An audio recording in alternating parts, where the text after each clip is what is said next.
Israel menyambut Sang Immanuel.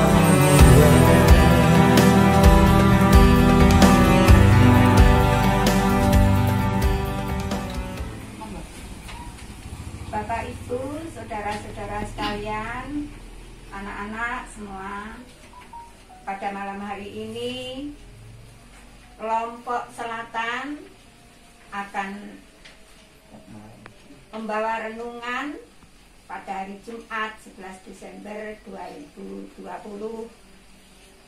Dengan ini maka segera kita mulai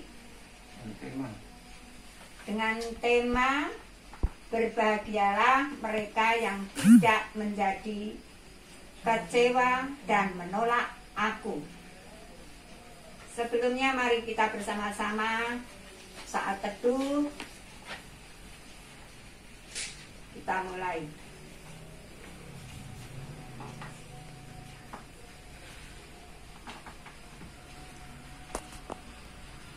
Saat teduh selesai.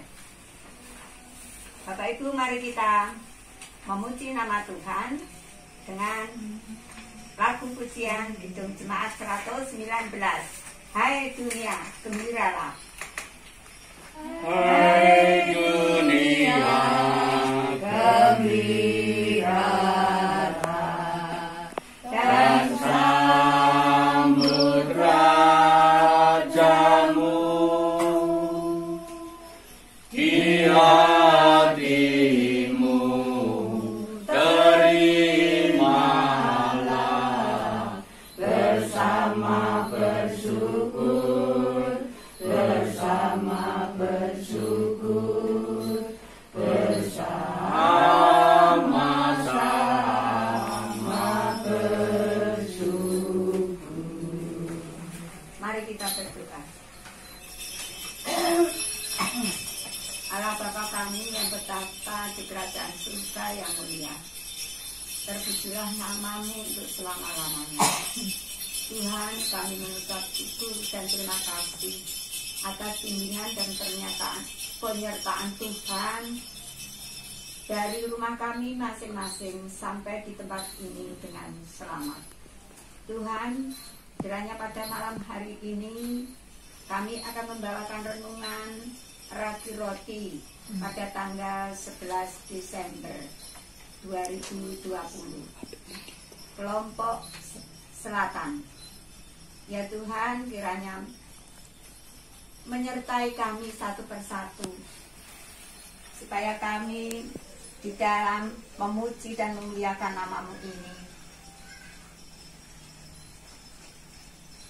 dapat menjadi bukti bahwa kami selalu setia kepada Tuhan. Tuhan, kiranya saudara kami yang tidak bisa hadir satu persatu, kiranya Tuhan berkati supaya mereka juga dapat mendapat berkat daripada Tuhan. Tuhan, pada malam hari ini kami mohon bimbingan penyertaan mulai dari awal, pertengahan sampai akhir dalam renungan. Kiranya Tuhan sertai, Tuhan bimbing sehingga jalan dengan lancar. Kiranya ada kesalahan dosa kami, Tuhan ampunilah kami. Dalam nama Tuhan Yesus Kristus kami berdoa. Amin. Mari kita menyanyikan lagu pujian bait kedua dari Hai Dunia Gembiralah. Hai dunia, alukanlah Rajamu penebus. Hai bumi, laut, gunung, lembah, bersoraklah terus, bersoraklah terus, bersoraklah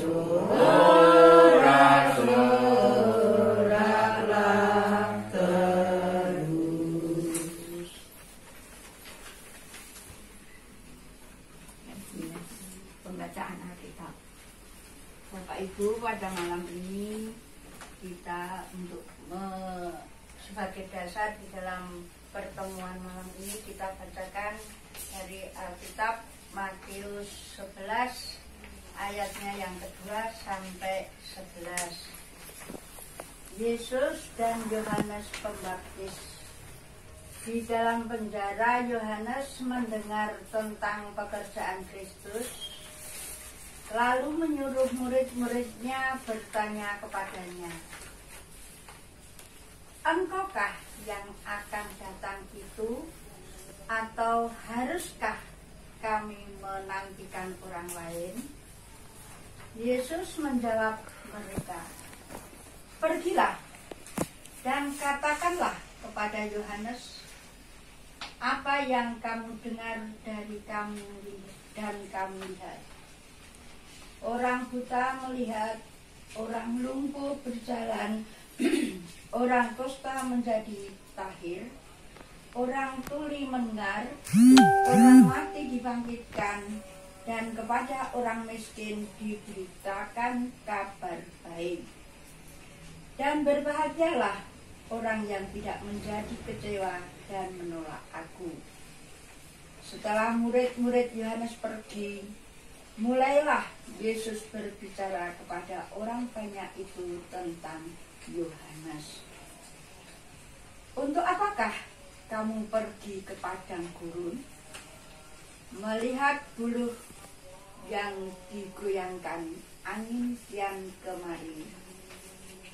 Atau untuk apakah kamu pergi melihat orang yang berpakaian halus? Orang yang berpakaian halus itu tempatnya di istana raja.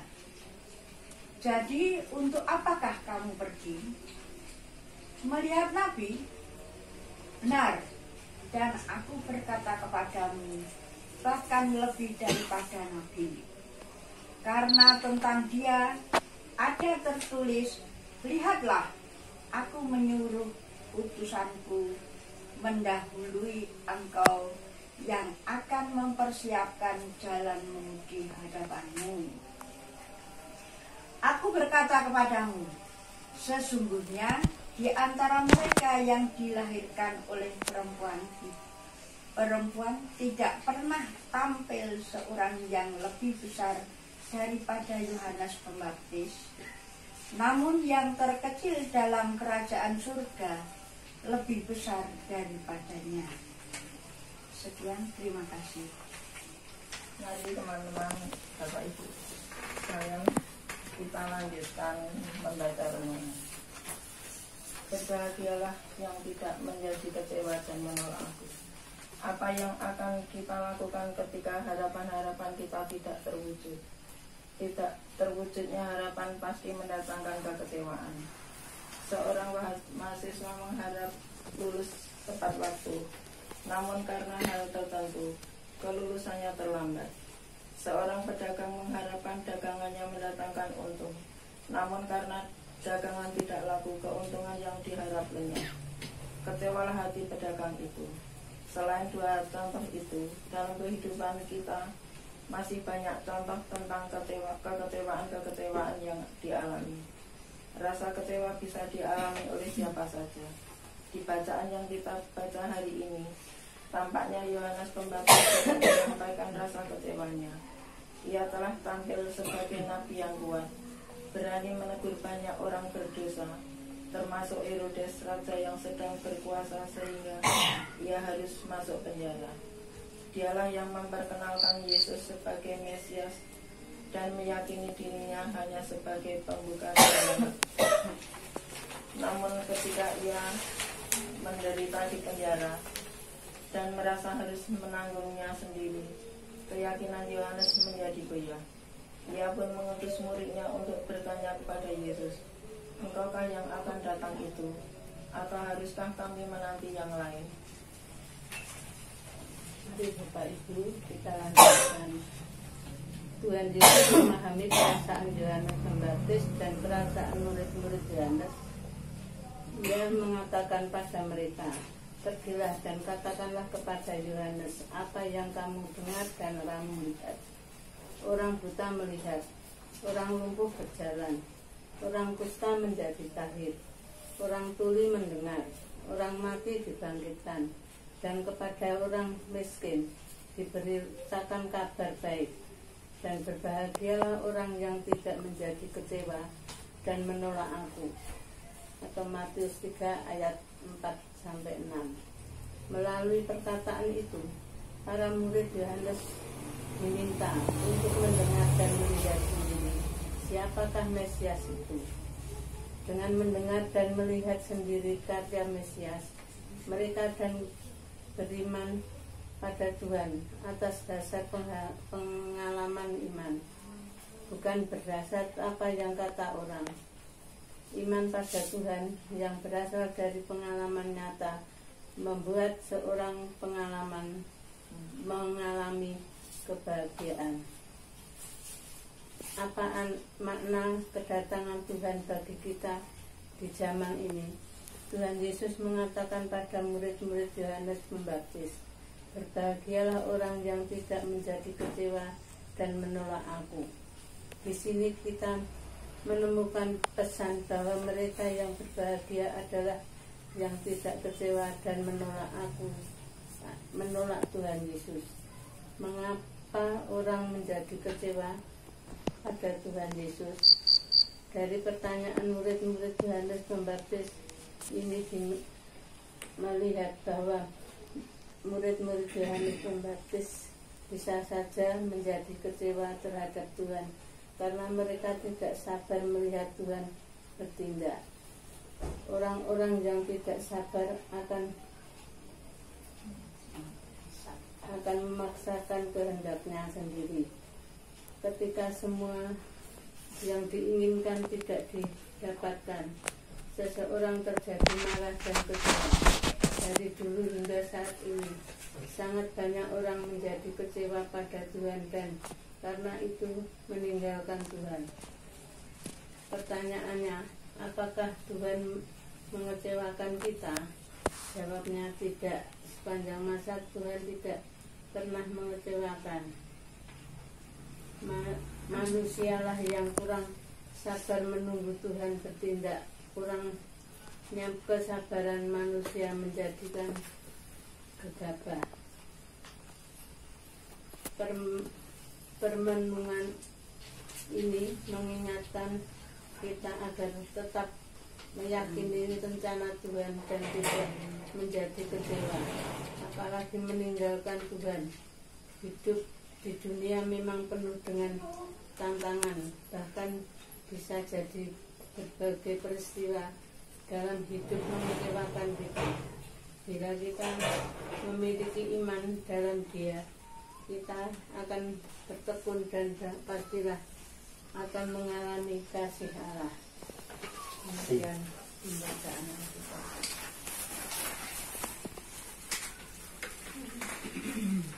Bapak Ibu, di dalam kasih Tuhan kita diberi waktu untuk melakukan persembahan. Adapun jalannya persembahan dengan menyanyikan lagu Hitung Jemaat nomor 119 ayat yang ketiga. Mari kita angkat bersama-sama. Janganlah dosa menetap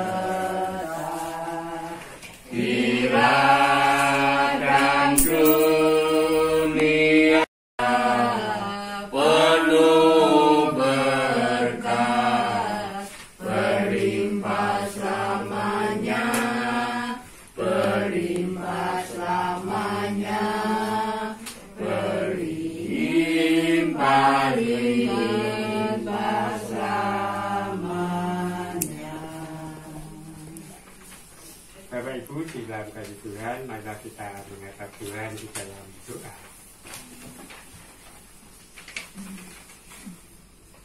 Allah Bapa kami yang bertata di dalam kerajaan surga yang maha mulia, kami mengucap syukur dan terima kasih ya Tuhan, di mana Tuhan telah membimbing kami sekalian pada pertemuan pada malam hari ini, sehingga dari awal sampai akhir dapat selesai dan selamat. Terlebih-lebih ya Tuhan, hamba-hambamu boleh menerima firman-Mu yang kudus ini, sehingga menjadikan dasar di dalam kehidupan kami. Tuhan, bila mana di dalam kami menerima firman-Mu ada kekurangan kami, kiranya Tuhan mengampuni. Tidak lupa Tuhan, kami mengucap syukur di dalam persembahan dan Tuhan memberikan waktu kami mengumpulkan persembahan. Persembahan yang sedikit ini ya Tuhan, kiranya Tuhan berkati, Tuhan sucikan sehingga menjadikan sarana kemuliaan nama Tuhan. Tidak lupa Tuhan, kami mendoakan pada saudara kami yang mengelola persembahan ini, kiranya Tuhan beri kebijaksanaan sehingga apa yang dikerjakan adalah milik dengan kuasa. Tuhan tidak lupa kami mendoakan pada saudara kami seluruh warga di GKJ Karangasem. Kiranya Tuhan beri kesabaran, beri kemampuan, beri ketekunan di dalam kegiatan-kegiatan yang ada, sehingga semuanya ini Tuhan hanyalah menjadikan kemuliaan nama Tuhan. Tidak lupa Tuhan, kami mendoakan kepada Bapak Mawati yang ini waktu kita sakit. Kiranya Tuhan berkenan hadir dan memberikan kekuatan. Berkatilah semua obat-obatan yang diterimanya, dan berkati pula keluarga yang merawat Bapak Mawati, sehingga semuanya itu Tuhan pakai untuk memberikan kesembuhan kepada Bapak Mawati. Orang tua kiranya Tuhan berkati sehingga semuanya berjalan dengan baik dan menurut kehendak-Mu saja dan menjadikan kemuliaan nama Tuhan. Tuhan, ampunilah segala dosa kesalahan kami. Jangan lupa Tuhan, sebentar lagi hamba-Mu akan pulang ke rumah kami masing-masing. Kiranya berkat dan bimbingan Tuhan selalu menyertai. Ampunilah segala dosa dan kesalahan kami ya Tuhan. Di dalam nama Tuhan kami Yesus Kristus kami datang berdoa dan mengucap syukur. Terima kasih Tuhan. Marilah kita memuji Tuhan kembali. Bait yang keempat. Dialah Raja Semesta. Dialah Raja Semesta, benar dan mulia, maksudkanlah hai dunia, besar anugerahnya, besar anugerahnya, besar anugerahnya. Sekian Bapak Ibu, terima kasih atas kerawannya. Dan bagi Bapak Ibu Saudara yang ada di rumah, Tuhan kiranya memberkati kita sekalian. Amin.